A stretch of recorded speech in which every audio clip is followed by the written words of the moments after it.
Eu não sabia! Um jeito fácil de explicar as coisas. Olha só, hoje a gente vai mergulhar num dos mistérios assim mais bizarros e fascinantes do Novo Testamento. É uma historinha de só 2 versículos, sabe? Tá ali escondidinha no Evangelho de Marcos. E fala de uma figura super enigmática que simplesmente aparece e some do mapa, bem no meio de uma das noites mais tensas da história. A cena é a prisão de Jesus no Getsemane. Pensa só no cenário. É tumulto, é confusão, violência, medo para todo lado. Os discípulos mais chegados de Jesus estão fugindo para salvar a própria pele. E aí, no meio desse caos todo, aparece esse detalhe esquisitíssimo. Um jovem, coberto só com um lençol de linho, que também tenta fugir, mas acaba escapando nu, pelado. Pois é, essa é a pergunta que deixa os estudiosos de cabelo em pé há séculos. Afinal, quem era esse jovem? Seria um discípulo? Um curioso que estava passando por ali? A identidade dele é a primeira grande chave para a gente tentar desvendar esse enigma todo. E o que deixa tudo ainda mais interessante é o seguinte: esse incidente só é contado no Evangelho de Marcos. Absolutamente nenhum dos outros 3 evangelistas menciona essa figura. É um detalhe exclusivo, sabe? Quase como uma nota de rodapé bem enigmática. Vamos pensar de novo no cenário.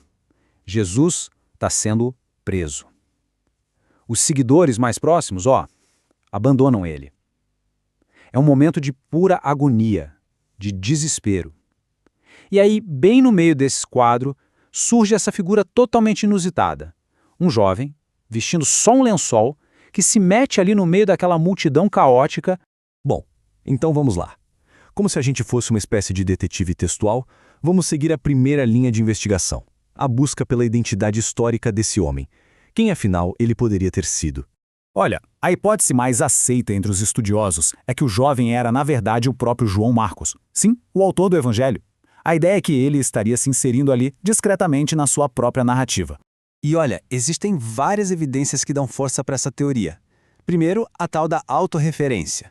Em textos antigos, era até comum um autor se incluir na história de forma anônima, quase como uma assinatura. Segundo, o detalhe de quem viu com os próprios olhos, a estranheza da cena. Isso sugere que foi algo que a pessoa realmente viveu. Terceiro, a conexão com o cenáculo. A tradição diz que a última ceia aconteceu na casa da mãe de Marcos. Se isso for verdade, ele poderia muito bem ter seguido o grupo até o jardim. Quarto, o simbolismo da veste. Aquele lençol de linho podia representar o próprio discipulado que ele abandona ali. E por fim, a tradição da igreja primitiva. Alguns dos primeiros estudiosos já faziam essa associação. Ok, essa busca pela identidade histórica é fascinante, não dá para negar. Mas, e se a gente estiver fazendo a pergunta errada? Alguns teólogos, como o pastor Walter Pacheco, por exemplo, convidam a gente a mudar completamente a perspectiva. E se a questão mais importante não for quem ele era, mas sim o que ele representa? Então, vamos agora para a segunda parte da nossa análise. A gente vai ver como essa figura pode ser lida não como um personagem histórico de carne e osso, mas como um poderoso símbolo teológico. Aqui, a mudança de foco é fundamental. A gente deixa de lado a pergunta histórica ou quem foi essa pessoa e passa para a pergunta teológica, o que essa pessoa representa. A primeira busca um fato, um nome no mapa da história. A segunda busca um significado, algo muito mais profundo. E nessa interpretação, o jovem vira a própria personificação do discipulado que fracassou. A fuga dele representa a de todos os outros seguidores que, na hora da crise, na hora do aperto, abandonaram Jesus. Um estudioso chamado Francis Moloney chega a dizer que ele é um símbolo dos discípulos que fogem nus em sua nulidade, ou seja, completamente expostos e vazios agora que estão separados de Jesus. O pastor Walter Pacheco resume essa visão de uma forma bem contundente. Ele diz: que cena perfeita para ilustrar aquele tipo de gente, que se diz cristã sem realmente estar comprometida com o cristianismo. Vai passar vergonha. É uma imagem forte, né? De uma fé que é só superficial e que não aguenta o tranco, não resiste à prova. E a partir dessa leitura simbólica, a história do jovem do lençol deixa de ser só uma curiosidade, sabe? Ela se transforma numa alegoria, com lições bem profundas sobre compromisso, sobre superficialidade e sobre o que significa estar preparado de verdade. Essa história, então, nos oferece 4 lições bem diretas.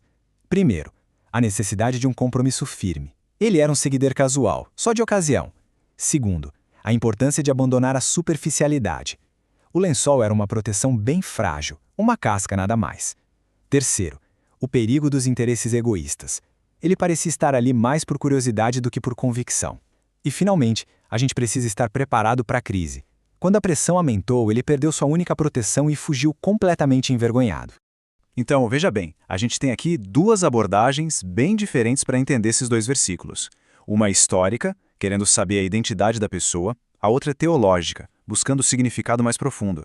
A grande questão é, como a gente pode conciliar as duas? Resumindo tudo numa boa, a abordagem que a gente chama de histórico-crítica foca na identidade, e a principal conclusão dela é que essa pode ser uma assinatura de João Marcos, o autor. Já a abordagem teológico-alegórica foca no significado, e aí o jovem é visto como um grande símbolo do fracasso de uma fé superficial. E aqui a gente chega na síntese final. A verdade é que não precisamos escolher. É perfeitamente possível que o próprio João Marcos tenha inserido ali uma memória pessoal, um detalhe de testemunho ocular, que ao mesmo tempo funcionava como uma poderosa alegoria sobre a natureza do discipulado. A história pode ser, sim, as duas coisas ao mesmo tempo. E isso nos deixa com uma reflexão final. O que isso nos diz sobre a riqueza de textos como esse? O fato de que uma pequena e, vamos combinar, bizarra anedota possa conter tanto uma pista histórica quanto uma profunda lição teológica? Talvez o verdadeiro significado não esteja em escolher uma interpretação, mas em simplesmente apreciar como múltiplas camadas de verdade podem coexistir uma dentro da outra.